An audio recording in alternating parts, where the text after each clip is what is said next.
Friday, May 14th, 2021, Monaco 64, home of alternative economics and contrarian views.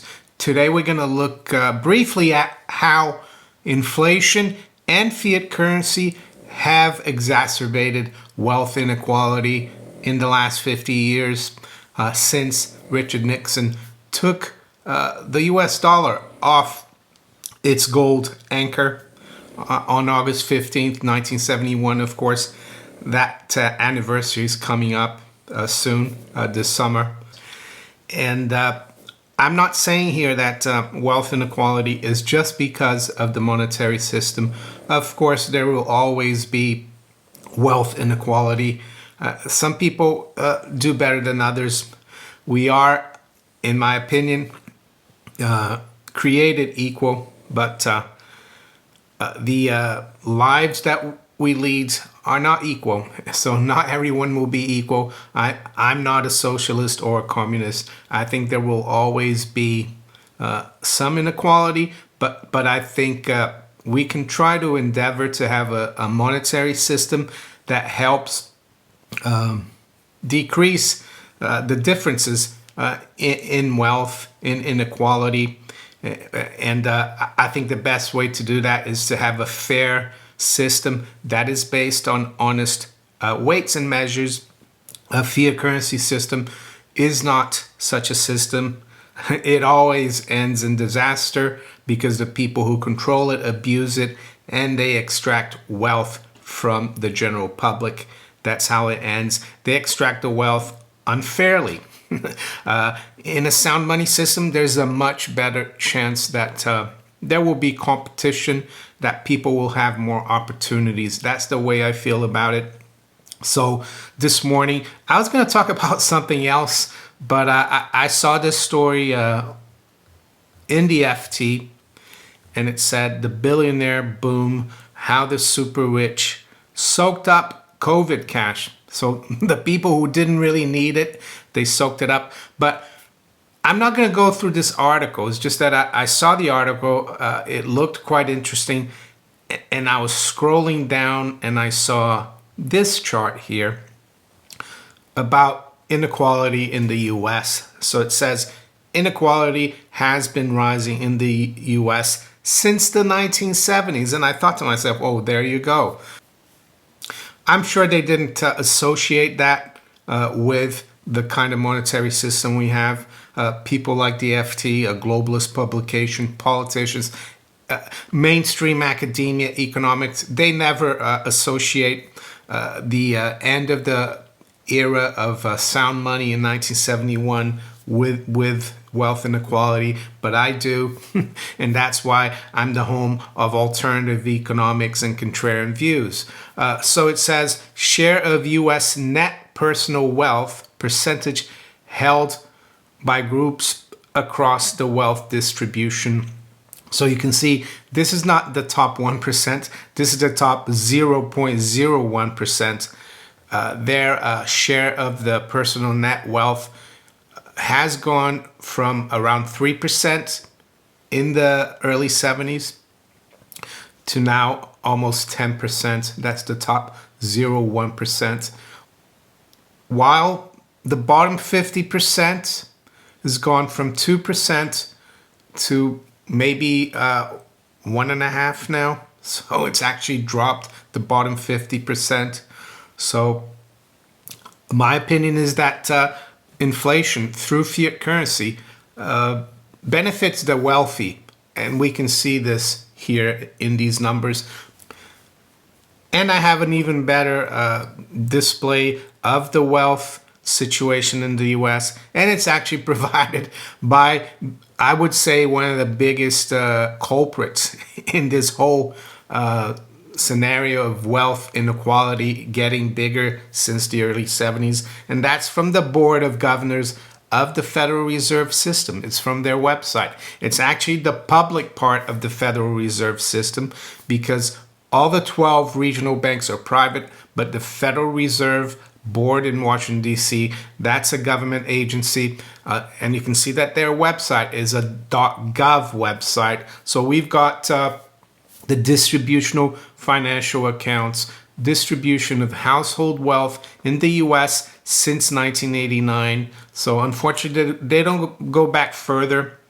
They only go back to 1989, and they've updated, I think, until the fourth quarter of last year, 2020. So if you look here, the brown line is not like the bottom 10%. No, that's the bottom 50%.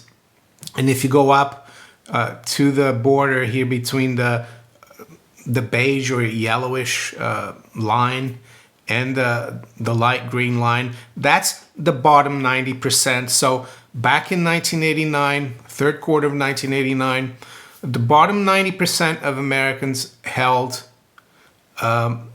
just under 40% of the net wealth.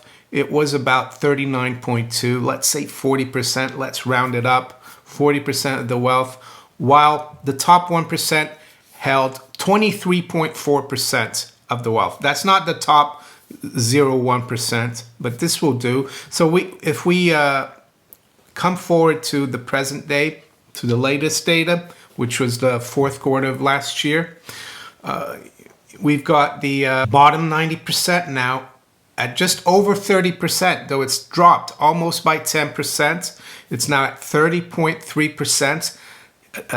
Yeah, that's not the bottom 50 or bottom 10. That's the bottom 90%. That's the bulk of the middle class, the working class, the very poor. That's the general public, I would say.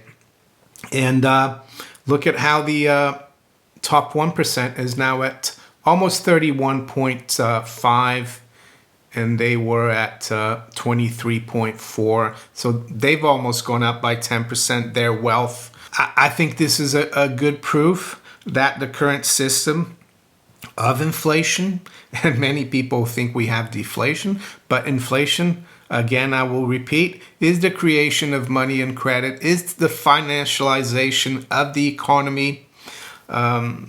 I mean, have you ever wondered why presidents nowadays, when there are crises, I remember very well after 9/11, George W. Bush, or Shrub, came out and told people to keep spending. That's what he was worried about after that incident in New York and other parts of the country. He was worried about people spending. And why is that? Well, because it's not an economy based on real wealth production anymore, unfortunately. Yes, of course, there is wealth production, but generally speaking, the U.S. economy, the middle class, has been hollowed out. Why have they been hollowed out? Well, because all the good jobs have been exported abroad.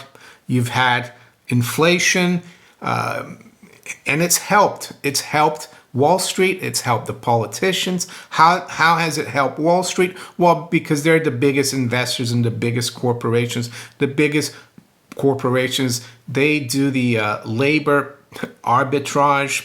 What's that mean? Well, they employ cheap labor abroad, China and everywhere else, and they sell their products to Americans at home at a huge profit. And you might ask, well, that can't keep going on forever because the Americans that are supposed to buy their products are losing their jobs. And that's true. The reason they've been able to keep it going for so long, and now I think we're at the end of the road, we can see that Americans are having to be supported by the government because there's no more jobs. Well, prior to now, what was happening is that people were borrowing more and more. Families had to work harder. You didn't have like just one person in the household working and supporting a whole family like you had up until maybe the 60s. Mom and dad have to go to work. They have to borrow on their credit card. They have to get big mortgages. And that's why they're keeping interest rates low, manipulated, artificially low. It's a credit bubble, but it's not sustainable. How can you keep people from having good jobs and keep lending to them and expect the economy to do well? Unfortunately, there's only one solution, to the problem, and that's a huge dollar crisis. Of course, the dollar collapses. We go back on sound money. All the unfunded liabilities, unfortunately, are going to have to be written off. All the wealth that the top 10 or 1% think they have, and even those just below the top 10% is going to evaporate. It's going to be disastrous. But of course, they might be able to keep this going for a bit longer. You never know. I was speaking to someone yesterday, and he had a good point. He said this could go on for a lot longer, and it will only make the eventual crisis even worse the longer they keep this going. So there you go. That's my opinion. That's my view. Maybe you should make comments below in the comment section. Tell me what else you think is exacerbating wealth inequality. I personally think, of course, fiat currency that we have, the unsound money and inflation is a big reason behind it. So with that, let's quickly look at where the markets are this morning. We've seen that the stock market has picked up from the hiccup it had earlier this week. And I think it's continuing to go higher this morning. I think real rates, i.e. if you look at the core CPI minus the 30-year yield, for example, which this guy here from the Felder report pictured so well, is actually going down, the real rates.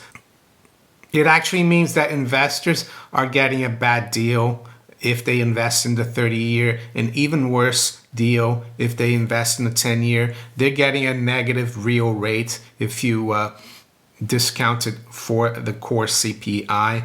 And as it shows here, gold is undervalued because it follows the negative real rate. It's an inverse relationship. The lower the real rate goes, the more negative it goes, the higher gold goes. So I think gold looks good right now, silver as well. But it's the old patience that we need, I would say. So right now it's 8:27 a.m. London. We've got spot gold at 1832. It's up $6 or 1/3%.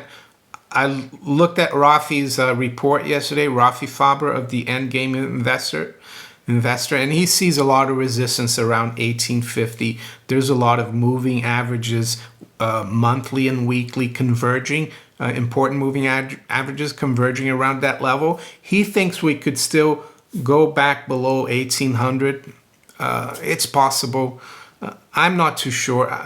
We'll have to wait and see. But anyway, this is the paper market anyway, and we need to keep stacking. Well, at least I will keep stacking.